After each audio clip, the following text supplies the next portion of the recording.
안녕하십니까. 한양의대 명지병원 심장내과 김진호입니다.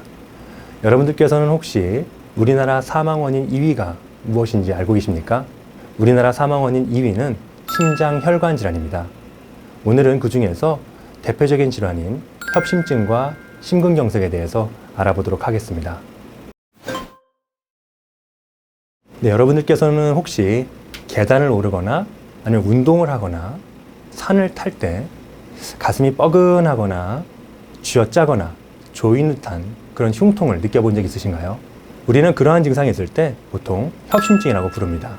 협심증이란 심장을 먹여 살린 혈관, 즉 관상동맥이 점차 좁아지게 되고 좁아지는 혈관으로 인해서 심장 근육으로 원활하게 산소 공급이 이루어지지 않게 되면서 결국은 심장 근육이 손상을 받게 되는 상태를 말하고요. 이러한 상태에 이르렀을 때 협심증의 증상이 발생하게 됩니다. 그런데 일부 환자분들께서는 협심증의 증상이 있어도 나이 먹어서 그렇겠지 또는 쉬면 좋아지겠지라는 생각으로 그러한 증상을 간과하고 지내시다가 더 위험한 상태로 진행하기도 합니다. 여기서 말하는 위험한 상태라는 바로 심근경색을 말하는데요. 심근경색은 협심증의 단계, 즉 심장혈관이 좁아져 있는 정도를 넘어서서 완전히 심장혈관이 폐쇄가 되면서 심장 근육으로 산소 공급이 전혀 이루어지지 않게 되면서 심장의 근육이 괴사가 되는 상태를 말합니다. 이런 심근경색 상태가 되면은 급성 심정지, 즉 심장마비까지 발생할 수 있기 때문에 굉장히 위험해지겠죠. 따라서 협심증의 증상이 있을 때는 반드시 심장내과 전문의와 상의하셔서 관리를 받으시는 것이 좋을 것 같습니다. 자, 그렇다면은 이러한 관상동맥 질환, 즉 협심증과 심근경색이 발생하는 원인이 무엇일까요? 여러 가지 복합적인 원인에 의해서 발생되는 것으로 알려져 있는데요. 가장 대표적으로 고혈압, 당뇨, 이상지질혈증과 같은 소위 말하는 성인병, 만성대사질환이 가장 주된 원인으로 작용을 하고 있고요. 추가적으로 과음을 한다거나 흡연, 비만 또는 운동 부족과 같은 이런 나쁜 생활 습관이 병행이 되면서 심장혈관, 즉 관상동맥이 점점 좁아지게 되는데요. 관상동맥 내에 소위 말하는 찌꺼기가 점차 쌓이게 되고요. 이런 찌꺼기가 흔히 말하는 죽상경화반이 됩니다. 결국 이런 죽상경화반 찌꺼기들이 점점 커지면서 혈관을 좁아지게 하는 겁니다.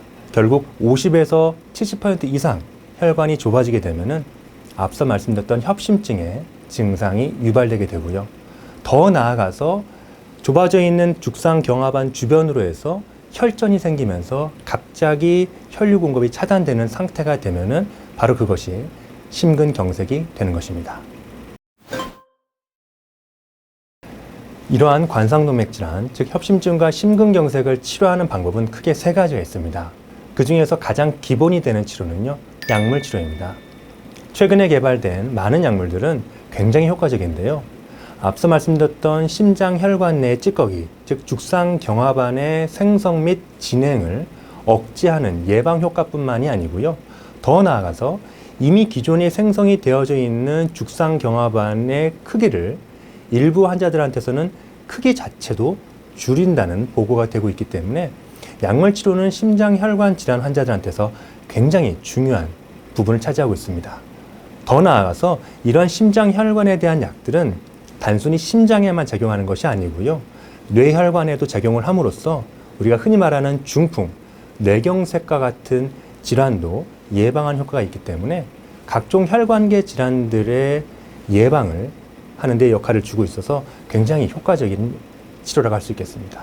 이러한 약물 치료 요법에도 불구하고 계속 증상이 재발된다거나 좁아진 혈관이 계속 더 악화될 경우에는 결국은 좁아진 혈관을 넓히는 재관리요법이 필요합니다. 재관리요법에는 크게 두 가지로 나눠볼 수 있겠는데요. 첫 번째는 수술과 시술로 나눠볼 수 있습니다. 먼저 수술은 개흉을 해서 좁아져 있는 혈관을 대신해서 새로운 혈관으로 이음으로써 혈류 공급을 시키는 방법을 의미합니다. 또한 시술은 최근에 아주 많이 시행되고 있는 치료 방법인데요. 결론적으로 말씀을 드려서 좁아져 있는 혈관 안쪽으로 아주 얇은 관을 집어넣어서 좁아진 부분을 다시 넓히고요. 다시 좁아지지 않도록 금속 그물망, 즉 스텐트라는 것을 넣어서 넓히게 됩니다. 여러 환자분들께서 오해하시는 것 중에 하나가 이런 관상동맥 조영술과 같은 이런 시술적인 방법이 굉장히 전신마취를 하거나 또는 통증이 있다라고 오해하시는 부분이 계십니다. 하지만 실제로는 굉장히 간단하게, 굉장히 편하게 검사를 진행할 수가 있는데요. 환자분은 편안하게 누워 계신 상태에서 양쪽 손목, 즉 요골동맥이나 서해부 쪽 동맥을 통해서 아주 얇은 관을 집어넣게 됩니다. 작은 관을 통해서, 즉 카테터를 통해서 조영제를 사용함으로써 심장 혈관이 얼마나 좁아져 있는지를 보게 되는 검사가 바로 관상동맥 조영술인데요. 실제로 이 관상동맥 조영술은 검사만 하게 될 경우에 10에서 15분 정도 아주 간단하게 검사를 할 수가 있습니다. 실제로 검사를 마친 다음에 두세 시간 정도 지혈이 되고 나서는 바로 퇴원도 가능하시기 때문에 굉장히 바쁜 현대인들에게는 시간을 절약할 수 있는 좋은 검사 방법이라고 생각이 되어집니다. 최근에는 이러한 시술, 즉 스텐트를 삽입하는 과정에 있어서 조금 더 정밀하게, 정확하게 스텐트를 넣어야 된다라는 얘기가 이루어지고 있습니다. 그래서 최근에는 관상동맥 내로 혈관 내 초음파라거나 아주 작은 초음파를 집어넣어서 정확하게 스텐트의 사이즈와 길이를 측정해서 삽입하는 것이 굉장히 중요하다고 알려져 있는데요. 실제로 관상동맥은 2mm에서 4mm밖에 안 될 정도로 아주 작은 혈관입니다.